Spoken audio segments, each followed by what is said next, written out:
Alright guys, I got the oh god, it's not wanting to let me use my flashlight, but hang on. I got the TCI shifter installed in the floor. I did cut out the factory steering column shift. I literally just cut it off right there, so that way I didn't have to remove the steering lock mechanism, and it would still always show, once I put it back in park in the floor, that it would show that it's in park, and I didn't have to use a neutral safety switch because it's already there for the transmission, because I left the gear select on the transmission whenever I put the bracket on. I'll show you how it works. The gear select still works.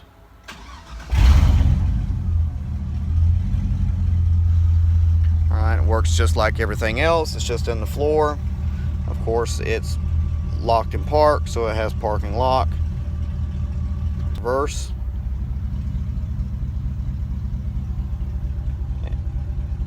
Neutral. And drive. It is sort of tight. But it's not going anywhere. It's bolted to the floor. The case is bolted to the mechanism. It is sort of tight, but I would rather be that way than be super loose and sloppy. I did grease the shit out of it before I put it together, so that way I didn't have to worry about it rusting or binding up. And it works the same third, second, and first. And then for every gear, locking, it doesn't go back because it's locked. Drive. And for those of you who get a little overexcited and think that you have a fifth gear and a 4L60, for one, you're crazy as shit, and two, you don't. Okay, so don't try to find another gear that's not there.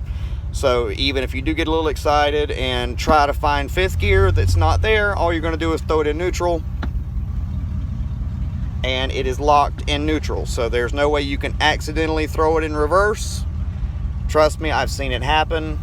There should be a warning label. It even says to do not attempt to throw in reverse while vehicle is in forward motion. I guess that's why they have to put on the super glue label, do not consume by mouth. Why they have to put that on there is probably a reason, because somebody has done it. So common sense is not so common anymore, people. Lock out to reverse, and then of course it's locked in reverse, so you pull up again into park, nice and tight. See if I can crawl under here and show you. It's a little loud under here. I still haven't got mufflers. It's just shorty headers, X pipe, and straights right out to the X pipe. So, and I don't, of course you can't see anything, so I'll probably have to get it in the daylight again. But the bracket is under there. It comes with a new bracket for the shift linkage. It comes with a new bracket to bolt to the pan. Now, all that being said, it comes with spacers to space out the bracket so that the bracket would ride flush with, or not flush, but it would ride level. Shift linkage that came with it that you installed. I was in a hurry when I was at work at the shop, so I tried to install the linkage or the cable bracket with using the factory bolts without the spacers, and it sat in sideways and kind of put the pan in a pinch.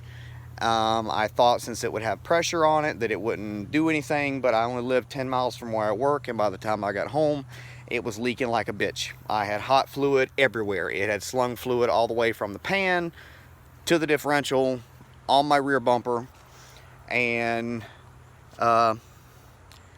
wasn't fun. Especially having to crawl under the truck and fix the shit when I got home. I was covered in hot transmission fluid, which is never, ever, ever fun. So we'll see how it works. I don't think anybody around this area, around Northeast Florida, has the TCI floor shifter. especially being as you have to take out the jump seat, and that's just my lunchbox. So taking out the jump seat was a bitch, but it's well worth it because it's unique. And I still have the manual valve body controller. Let me get out here in the light. Tattoo's still healing, so sorry. I do have the manual 4L60E controller that eliminates the A and B shift solenoid, so that's why I wanted to get the TCI shifter, so I didn't have to use the column to shift it, because once I install this, red is 12 volt key switch hot, black is body ground, and the brown wire is the torque converter lockup, which you wire to the switch that was supplied in the kit, and you wire the other side of the switch to body ground. So it literally just takes 12 volts in and 2 grounds coming out, one going to a switch, one going to straight ground, and the little transformer here plugs straight into the transmission, and it eliminates the A and B solenoid. It eliminates the variable pressure solenoid for line pressure. So it is full line pressure at all times. Basically full manual valve body in the form of a wiring harness. There's a guy in Canada that sells them for the 4L60 and 4L80. It's about 128 US dollars.